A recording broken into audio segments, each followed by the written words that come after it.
Bonjour à toutes et à tous, bienvenue sur KTV Equazi FM, le 106.9 pour un temps de parole en direct à la radio et à la télévision. Notre invité ce matin, c'est le nouveau bâtonnier de Mayotte. Il est avec nous, Nadjim Hamada. Nadjim, bonjour. Bonjour Monsieur Millon. Merci d'être avec nous et d'avoir accepté notre invitation. En effet, vous avez été élu la semaine dernière nouveau bâtonnier de Mayotte. Hein. Vous êtes, selon nos informations, le plus jeune bâtonnier de France. Vous confirmez ? A priori, oui. A priori, on n'a jamais vu un bâtonnier à 12 ans. Je le sais très bien. Non, j'ai eu 34 ans le 7 janvier. Merci pour les cadeaux. Ouais. Et effectivement, je dois être le plus jeune, effectivement. Alors, juste avant de parler de votre programme, parce que quand on est bâtonnier, il faut avoir un programme pour son barreau. Qu'est-ce qui s'est passé avec Idriss Ahmed ? La dernière fois, il était là à votre place en tant que bâtonnier. Et une semaine après, vous êtes là en tant que bâtonnier. Qu'est-ce qui s'est passé ? Ce qui s'est passé, c'est que Maître Ahmed Idriss s'était présenté aux élections au mois de novembre et décembre. Il a été élu avec 16 voix. Il y avait Fatima Osseni comme concurrente qui avait perdu elle avait récolté 12 voix. La difficulté, c'est que, vous avez d'ailleurs bien expliqué dans vos colonnes, c'est qu'il y a des conditions d'âge, si je puis dire. C'est que schématiquement, par exemple, pour expliquer, pour passer le permis, il faut avoir 18 ans. À 17 ans et 9 mois, 17 ans et 11 mois, on ne peut pas passer le permis, même si on sait conduire.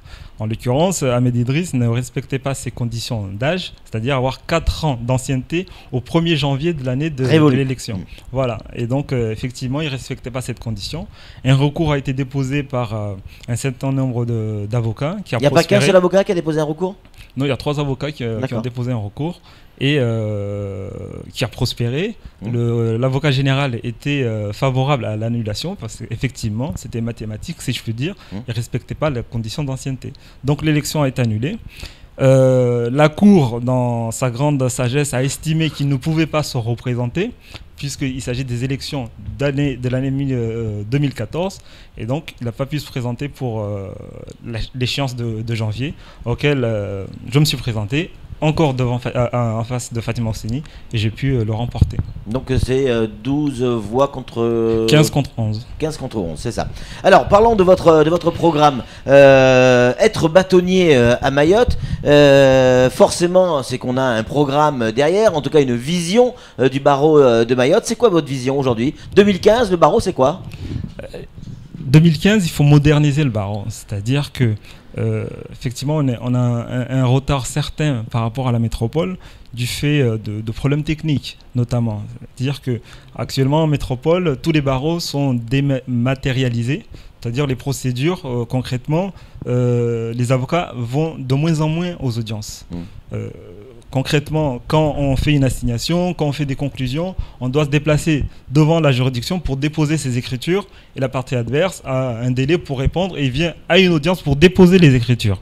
Il y a ce qu'on appelle le réseau privé virtuel des avocats, le RPVA, qui permet effectivement d'être dans son cabinet, faire ses conclusions, ses actes de procédure et les transmettre à la juridiction et à la partie adverse tout en restant dans son bureau de façon sécurisée. Ça, c'est ce à quoi j'espère arriver à l'issue des 2 ans de mon mandat. Ça, c'est la modernisation. Et puis la communication. On a un barreau qui communique peu au sens large. Au sens large, c'est-à-dire venir expliquer un peu ce qui se passe dans les médias. La juridiction le fait chaque année. Là, il va y avoir une audience de rentrée en janvier. Il va en avoir au mois de septembre. Il faudrait aussi que le barreau puisse communiquer aux justiciables ce qui se passe sur le territoire. Effectivement, mettre en place un site internet, par exemple, un journal du barreau, ainsi de suite, ainsi de suite. Samuel Vaucher, le rédacteur en chef de France Mayotte Matin, a une question à vous poser, monsieur le bâtonnier. Oui, je reviens à l'élection et à votre motivation pour être candidat et être élu bâtonnier, ce que vous êtes aujourd'hui. Vous êtes à la tête de l'un des plus gros cabinets aujourd'hui à Mayotte. Merci. Non, ça n'engage que moi sans doute, mais bon, pour moi c'est le cas. Est-ce que ce n'est pas une surcharge de travail un peu inutile quand on progresse à cette allure ? Après, effectivement, il y en a qui disent que je suis en train de me flinguer, c'est un terme qu'on m'a indiqué. Non, je pense que j'ai un cabinet qui est structuré. dans le sens où j'ai assez de personnes, de collaborateurs qui travaillent avec moi, 2 assistantes, 2 collaboratrices, bientôt une juriste. Donc j'ai assez de moyens en personne pour pouvoir gérer mes dossiers et m'occuper du barreau. Effectivement, c'est un métier à plein temps. Effectivement, être bâtonnier, sachant que c'est un métier qui n'est pas payé, donc c'est vraiment c'est du bénévolat, c'est du temps que je prends sur moi, un peu de sacrifice sans doute, et mon épouse m'en tiendra sans doute rigueur au bout de 2 ans, mais effectivement l'intérêt général, on a besoin effectivement de faire évoluer les choses, et c'est dans ce sens-là que je me suis présenté, et mes confrères m'ont fait confiance en m'élisant bâtonnier. Quand on est bâtonnier si jeune, est-ce que on arrive à se projeter en disant tiens, le dernier qui a fait ça, c'était un certain Tani, il a fini sénateur. On y pense? Alors, je suis un berbe, comme vous avez pu le constater, donc je ne pense pas tout le matin en me rasant. Ouais. Effectivement, j'ai un peu la même trajectoire que le sénateur, ou devrais-je dire le bâtonnier Tani Mohamed, puisque c'est aussi un avocat. Il a été conseiller municipal avant de devenir bâtonnier et après devenir sénateur. Donc je suis élu à la mairie de Mamoudzou. Je suis maintenant bâtonnier et effectivement, on peut envisager peut-être dans l'avenir. Mais ce n'est pas du tout à l'ordre du jour. Je ne pense pas être sénateur ou me présenter à ce genre d'élection dans l'immédiat. Mais on verra ce que l'avenir nous réserve. Alors pour continuer à parler des avocats, l'aide juridictionnelle, il y a un problème, l'aide juridictionnelle, les avocats ont du mal à se faire payer, ça c'est le premier point, et par conséquence, il y a des conséquences, pour faire une répétition, sur le justiciable. À partir du moment où l'avocat n'est pas payé ou mal payé, forcément on a le sentiment que le justiciable est moins bien défendu. Je me trompe ? Vous vous trompez à moitié. Effectivement, un des chantiers qu'on va essayer de mettre en place avec le nouveau Conseil de l'ordre qui va être élu à la fin du mois, puisqu'il va y avoir de nouvelles élections à la fin du mois, il va y avoir 3 nouveaux membres du Conseil de l'ordre qui vont être élus. Ça va être aussi de développer l'accès au droit pour le justiciable. Comment? C'est simple. C'est qu'aujourd'hui, quand vous voulez voir un avocat, vous prenez un rendez-vous dans un cabinet, vous payez pour faire une consultation. On va essayer de développer avec le nouveau Conseil de l'ordre des accès au droit gratuits, c'est-à-dire faire une journée, je dis n'importe quoi, mais par exemple à Mamoudzou, une journée à Sada, une journée à tel endroit en petite terre pour avoir des accès à l'avocat gratuitement qui va donner des consultations. Et puis effectivement, s'il y a besoin d'aller en justice, dans ce cas-là, cet avocat-là va donner la liste de tous les avocats du barreau et la personne choisie pour avoir accès à son avocat. Pour répondre clairement à votre question, effectivement, nous avons des problèmes par rapport à l'aide juridictionnelle. J'en parlais hier avec les nouveaux magistrats, la nouvelle présidente de la Cour d'appel, et ainsi que M. Rampuy, qui est l'avocat général à la Cour d'appel. Effectivement, on a un peu de retard dans certaines missions qui sont assez anciennes, avant l'avènement de la CARPA. C'est-à-dire c'était la Cour d'appel qui nous payait. Moi-même, j'accuse des retards. La juridiction pensait avoir résorbé le retard.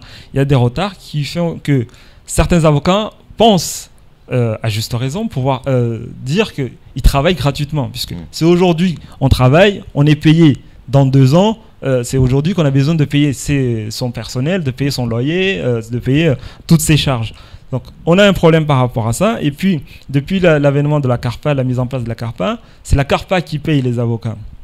Et donc, pour pouvoir payer, la CARPA reçoit des fonds de l'État et on a eu des difficultés aussi, effectivement, où les dotations arrivaient en retard. Du coup, ça ralentissait les paiements des émoluments des avocats. Mais tout ça va être, je pense, ça s'érode. Le temps que la machine se mette bien en place, que ça roule bien, ça devrait bien se passer dans l'avenir.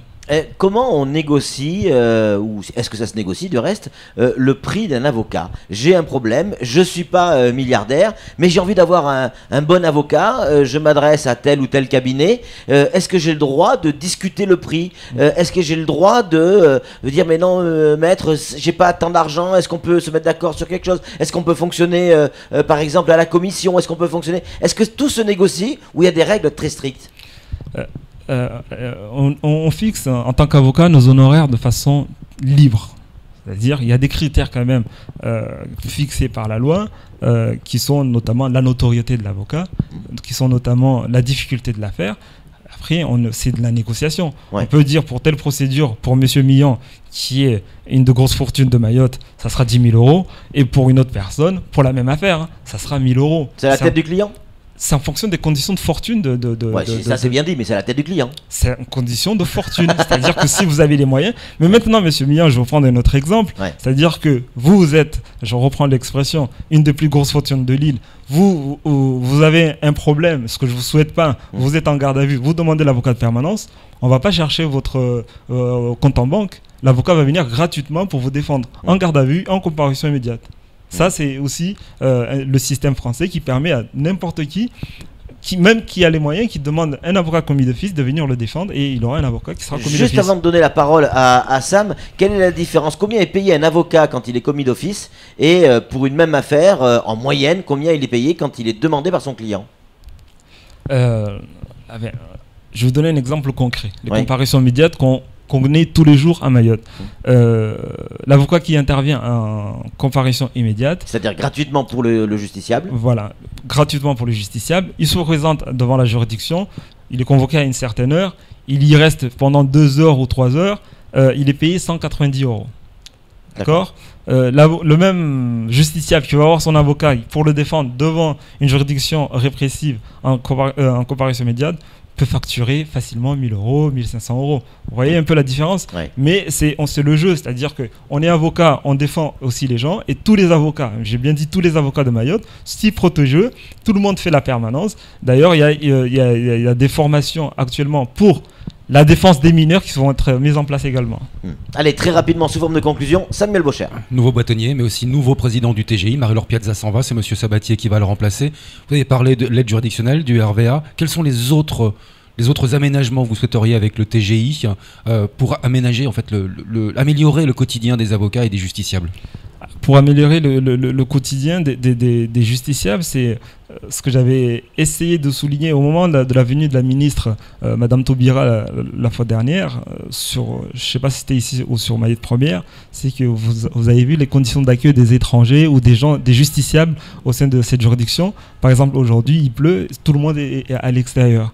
Donc, et la ministre a pu le voir, ça. On n'a pas pu le cacher, malheureusement. Elle est venue, elle a constaté. Donc, effectivement, Heureusement qu'on n'ait pas pu lui cacher. Heureusement, effectivement. Donc, effectivement, améliorer les conditions d'accueil des justiciables au sein de la juridiction. Aujourd'hui, vous avez vu, le local des avocats, c'est un espace exigu. Nous avons demandé, et ça a été a priori accordé, dans le nouveau bâtiment qui va être construit, un local beaucoup plus grand pour pouvoir accueillir, puisque le Conseil de l'ordre, l'ordre des avocats accueille le public effectivement pour les orienter vers la procédure qu'il faut et également pour leur donner la liste des avocats et un certain nombre de renseignements, notamment à la CARPA également. Donc nous avons demandé le précédent bâtonnier a demandé, Maître Saïdal, au TGI d'avoir des locaux plus grands. A priori ça devrait être accepté. Donc j'attends l'arrivée de ce nouveau président du tribunal pour aborder encore ces sujets. Nadjim Mbada, monsieur le bâtonnier, merci d'être venu sur notre plateau, d'avoir répondu à nos questions. Vous l'avez dit, plus de communication, donc plus de plateaux télé. On verra certainement le bâtonnier plus souvent sur nos antennes et on en est réjoui, on en est satisfait en tout cas. Allez, c'est tout pour ce temps de parole. Merci. Tout de suite, la suite de nos programmes.